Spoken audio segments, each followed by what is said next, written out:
বাড়িতে পাতা টক দই দিয়ে সুজি দিয়ে আর সিজনাল কিছু ভেজিস দিয়ে করলাম একটা ইডলি মেকিং।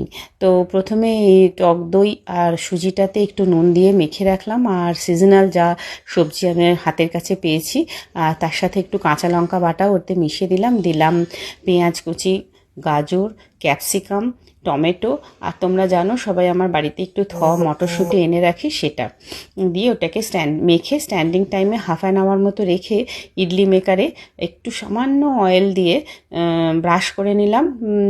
আর একটু জল ফুটতে দিলাম, কারণ আমার ইডলি স্ট্যান্ডটা মানে ওইভাবেই আমি বসাই আর কি।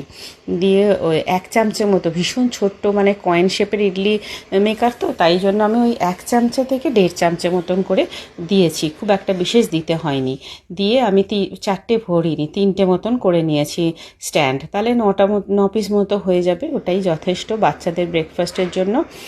দিয়ে যাই হোক, ওটা আমি ভাপিয়ে নিলাম, দিয়ে ভাপিয়ে নিয়ে একটুখানি তারপরে ওটা বার করে নিয়ে আমি করলাম কি, একটা ফ্রাইং প্যানে একটু অলিভ অয়েল, সর্ষে আর শুকনো লঙ্কাকে কুচিয়ে দিলাম। আর একটা জিনিস দিয়েছি, সেটা হচ্ছে কারি পাতা।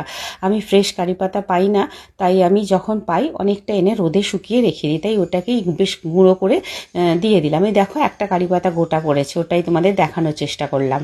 দিয়ে ওই ওপর থেকে ওইগুলো যখন দেখবে সর্ষেগুলো ফুটতে শুরু করছে, তখন কিন্তু আমি ইডলিটা দিয়ে ওপর থেকে একটু টমেটো সস দিয়ে টস করে নিলাম, আর নামিয়ে ধনেপাতা দিয়ে সার্ভ করেছিলাম। খেতে কিন্তু বাচ্চাদের বেশ চটপটাও লাগবে, খেতে ভালোও লাগবে, আর একটু শুকনো লঙ্কা থাকাতে ঝালঝালও লাগবে।